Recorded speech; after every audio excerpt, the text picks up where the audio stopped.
In this video, I'm going to answer the question, how can I help my child make a confident start to school when they've had such a long break and they're not very keen to go back?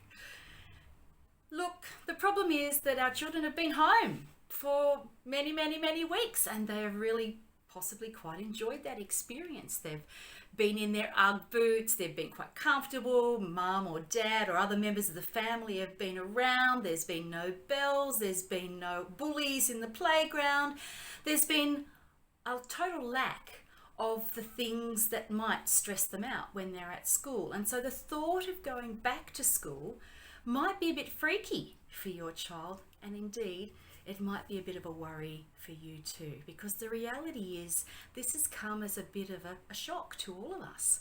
We had got used to being on a bit of a break. All of a sudden the kids were going back for school for 1 day or maybe 2 days.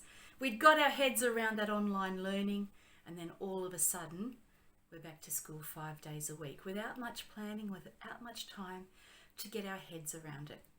So how do we help our children get through this next transition as we all travel together through the wonders of COVID-19 and the pandemic that surrounds us? The reality is that as grown-ups, we have the cognitive capacity to be able to manage these kinds of things. When the goalposts change, we can intellectually manage that and can know all about the different kinds of contexts that are part of those decisions. But for our children, things are quite different.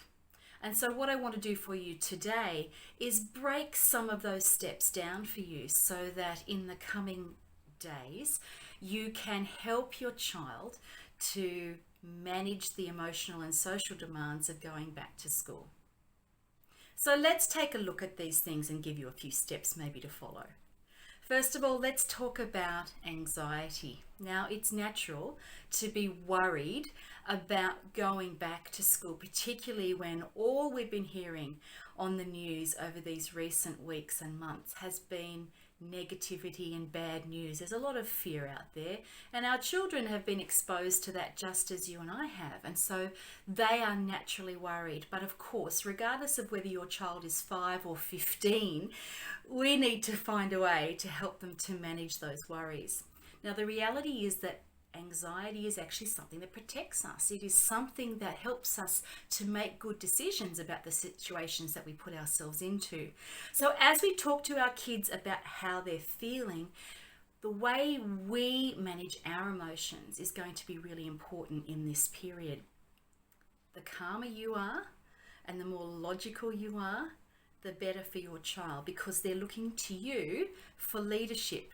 It's a little bit like being lost in the wilderness. You don't really want to be out there with a guide who doesn't know where they're going and hasn't got a map.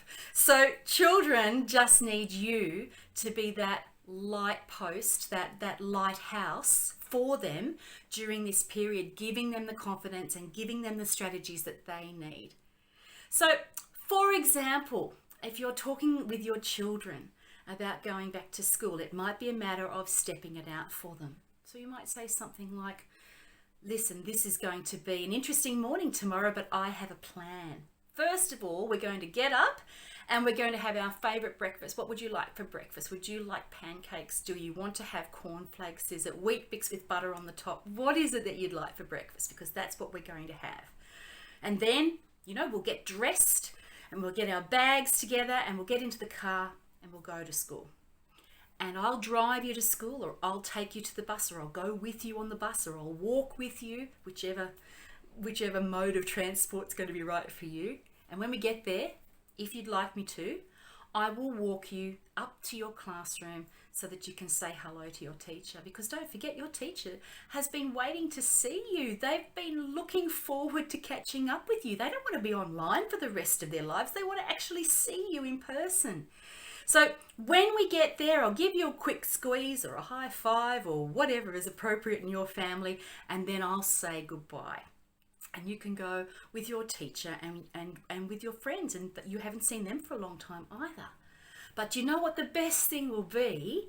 The best thing will be at the end of the day, because I will be looking forward to hearing all about your day. I am so looking forward to what you're going to be telling me after your first day back at school. I think it's going to be fantastic, and I can't wait to hear what you've got to tell me. So when you step it out for your children like that, you're giving them a little bit of a roadmap, if you like. You're telling them how it's going to look. Now, the most important thing, of course, is that you make that happen. You've got to make sure that your walk is the same as your talk. So on those school mornings, we really need to be prepared to do the things that we've told our children that we are going to do for them. And so as we head back to school, there are some easy things that you will do, perhaps in the mornings or maybe even the evening before, to make sure that you've got it all together for your kids. I often say to families, the best way to bring the temperature down in the mornings is to do 10 minutes worth of extra prep the night before. So if that means getting uniforms out and having them ready, if that means making lunches, if that means that we've just got school bags, shoes, hats and recorders all lined up by the door ready to go the night before, then so be it. What you don't need this week is to have everybody running around going, where's my hat? I can't find my shoes. Where's my pencil case? All of that kind of thing adds to the emotional revving up that goes on for children, and you guys, you just don't need it. You don't need it this week. So grown-ups, you've got the cognitive capacity to do the planning and the thinking before this happens. We need you to be the calm in the storm. We need you to be the guide with the map for what this week is going to look like. And most importantly, if you're feeling worried about it, it's so important that you don't project that worry onto your children. The time for talking about whether this is a good idea or not is kind of over. The reality is, it's the law. If the government says we have to go back to school, we have to go back to school. So while we'd love it to be a democracy, and while we'd love your children to have choices about whether they can go back to school or not, the moment you give in and they ask you, oh, please, Mum, just today, let me stay home just today. Or please, Dad, I promise I'll go to school tomorrow, I promise, but just today. The moment you give in, just one day becomes tomorrow as well, and you make it harder for your children to go back, because when we all avoid something that worries us, it becomes bigger for us. So this is an opportunity, ladies and gentlemen, mums and dads, grandmas, grandpas, everybody involved in the family. This is an opportunity to teach our children resilience. We need to find our brave. We need to find our courage. We know that it's a bit of a concern, but together we can come up with a plan and we can execute it, and we can come back home at the end of the day and be proud of what we did, and to have found some new joys and some new things to laugh about and talk about as we get back to our regular routine with our children. So how can you help your child to make a confident start to school? Start being confident yourself and make sure that you have a plan.